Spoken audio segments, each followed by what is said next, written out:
বরিশালে বৃদ্ধাশ্রম বয়স্ক পুনর্বাসন কল্যাণ সংস্থা নির্যাতিত, অবহেলিত, নিঃসন্তান বৃদ্ধ মায়েদের বাবাদের ফ্রি লালন পালন করা হয় এবং ক্ষেত্র বিশেষ আমাদের এখানে প্রতিবন্ধী ব্যক্তিদেরকেও আমরা এখানে লালন পালন করি। আজকে আমাদের এই যে দেখেন ভিডিওতে একটি বাচ্চা আছে, সে শারীরিকভাবে প্রতিবন্ধী। হ্যাঁ, কি নাম তোমার? হ্যাঁ, বলতে পারো তুমি? পারো না? আচ্ছা, হাতে কে দেখি তো, আমাকে ধরো তো, হাত দিয়ে ম্যাডাম ধরতে পারবা আমাকে? পারবা না? আচ্ছা, দেখছেন যে এই যে এই বাচ্চাটি দুই হাতই তার একেবারে ব্যথা। আচ্ছা আচ্ছা, ব্যথা পাচ্ছে, শারীরিকভাবেই সে দুর্বল, দুটি হাতের একটিও তার ওরকমের শক্তি পাচ্ছে না। জন্মগতভাবেই সম্ভবত এই বিষয়গুলো আমরা যতটুকু মনে করি, আমাদের যে বাচ্চাদের দেখা বা এটা থেকে যতটুকু অভিজ্ঞতা নিয়েছি, তো সেই আলোকেতে মনে হয় জন্মগতভাবেই এই বাচ্চাটি প্রতিবন্ধী হয়ে দুনিয়াতে আসছে।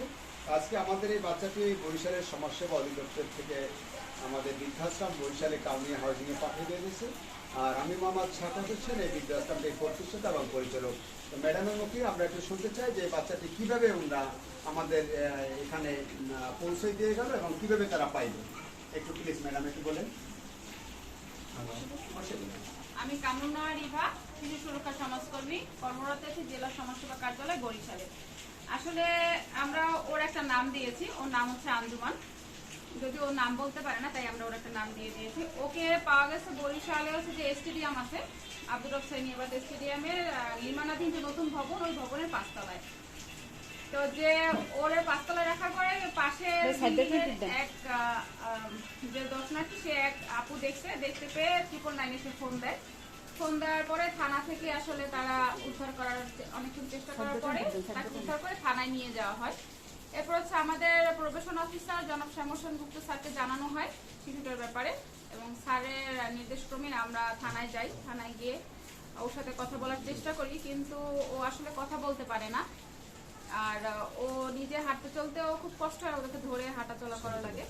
এরপরে হচ্ছে গিয়ে আমরা মানে মানে প্রাথমিকভাবে ওকে একটা জায়গায় রাখার একটা প্রতিষ্ঠানে রাখি, কিন্তু এরপরে হচ্ছে যেহেতু স্যারের সাথে কথা হয়, ওকে নিয়ে আমরাও চেষ্টা করছি পরিবার খোঁজার। আমরা 3-4 দিন ওর ছবি এবং আশেপাশে এলাকায় যেখানে পাওয়া গেছে এবং আমাদের যত সমাজকর্মী যারা আছে যাদের সবার কাছেই আসলে ওর ছবি দেওয়া হয়েছে। আমরা চেষ্টা করতেছি যদি ওকে ওর পরিবার খুঁজে ওর পরিবারে দেওয়া যায়। আসলে স্যারের মাধ্যমেই এই যে বয়স্ক পুনর্বাসন কল্যাণ সংস্থার যে ভাই শাফাত ভাই, তার সাথে পরিচয়, এবং স্যার তার সাথে কথা বলার পরে স্যারও যেভাবে বলছেন আর ভাইও খুব সাদরে একে গ্রহণ করেছে।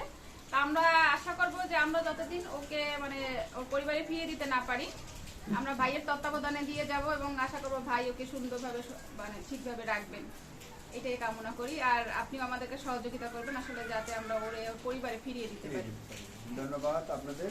আর শুভাকাঙ্ক্ষীদের আমরা অনুরোধ রাখি, আপনারা একটু আমাদের এই ভিডিওটি একটু শেয়ার করবেন। যদি এর পরিবারের সন্ধান পাওয়া যায় বা আপনজন যদি একে চিনতে পারে, আমরা তাদের কাছে বাচ্চাটি যদি হস্তান্তর করতে পারি, পৌঁছে দিতে পারি, তাহলে সে তার পরিবারের কাছে ভালো থাকবে, আদর যত্ন থাকবে। সেই দোয়া এবং ভালোবাসা আপনাদের সকলের সুস্বাস্থ্য কামনা রেখে আমি বিদায় নিচ্ছি। সবাই ভালো থাকবেন। আসসালামু আলাইকুম রহমতুল্লাহ। আমাদের ঠিকানাটা, ফোন নাম্বারটা দেন 01726713172, বরিশালের বৃদ্ধাশ্রম কাউনিয়া হাউজিং, বরিশাল সদর, বরিশাল। ফোন নাম্বারটা আরও দিচ্ছি 01726713172। বাইরে বর্ষা হইতেছে, সাইনবোর্ড পাইবেন না।